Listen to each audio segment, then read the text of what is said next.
नमस्कार। आज हम सुनेंगे एक बहुत ही प्यारी कहानी जिसका नाम है चार भाइयों की रंगीन पतंग।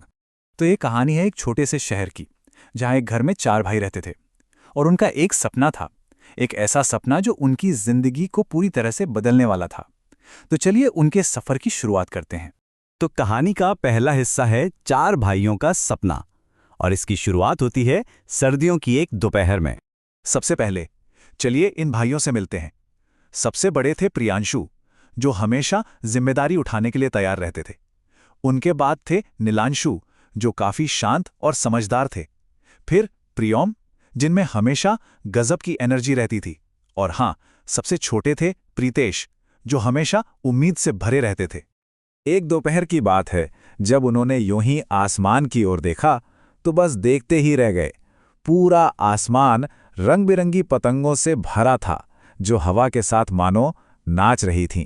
और बस इसी खूबसूरत नज़ारे ने उनके दिल में एक सपना जगा दिया। और जैसा कि होता है, सबसे पहले प्रियोम का जोश जागा। वो चिल्लाकर बोले, हम भी एक बड़ी पतंग बनाएंगे। इस पर समझदार नीलांशु ने अपनी शांत आवाज में एक बात रखी, लेकिन हम इसे बाजार से नहीं खरीदेंगे, हम इसे खुद बनाएंगे। बड़े भाई प्रियांशु ने इस बात को आगे बढ़ाते हुए कहा, हाँ बिल्कुल, और अगर हम चारों मिलकर इसे बनाएंगे तो यकीनन ये सबसे सुंदर होगी। और आखिर में प्रीतेश ने मुस्कुराते हुए इस सपने को एक नाम दे दिया, और हम इसका नाम रखेंगे चार भाइयों का सपना। और बस यहीं से शुरू हुआ कहानी का दूसरा अध्याय, साथ मिलकर कुछ बनाने की खुशी। उनका प्लान अब एक्शन में आने वाला था। चारों भाई तुरंत काम पर लग गए। हर किसी को पता था कि उसे क्या करना है।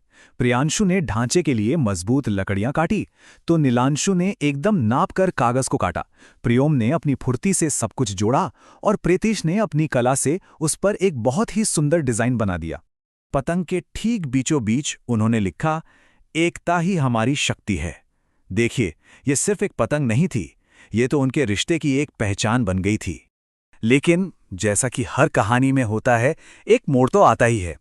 तो अब बात करते हैं विफलता से सीखने की, क्योंकि उनकी पहली कोशिश वैसी नहीं रही जैसी उन्होंने सोची थी। जैसे ही उन्होंने पतंग को पहली बार उड़ाने की कोशिश की, वो फट गई। एक पल में सब कुछ शांत हो गया। हवा में सिर्फ उनकी टूटी हुई उम्मीदें थीं। उस खामोशी को दो अलग अलग आवाजों ने तोड़ा। एक तरफ प्रियोम ने निराश होकर कहा, सब खत्म हो गया। तो दूसरी तरफ प्रियांशु ने हिम्मत से जवाब दिया, नहीं, हम इसे फिर से बनाएंगे। तभी नीलांशु ने सबको याद दिलाया, अरे, गलतियों से सीखना ही तो कामयाबी का रास्ता होता है।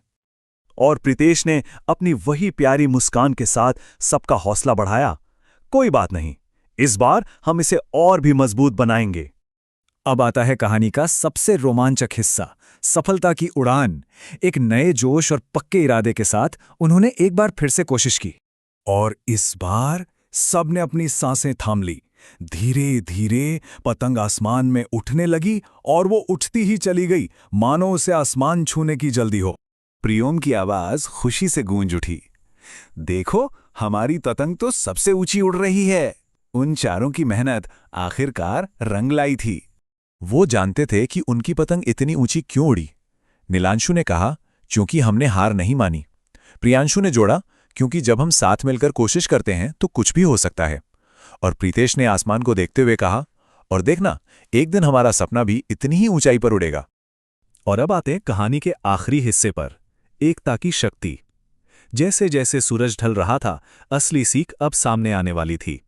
सूरज डूब रहा था और आसमान लाल और नारंगी रंगों से भर गया था।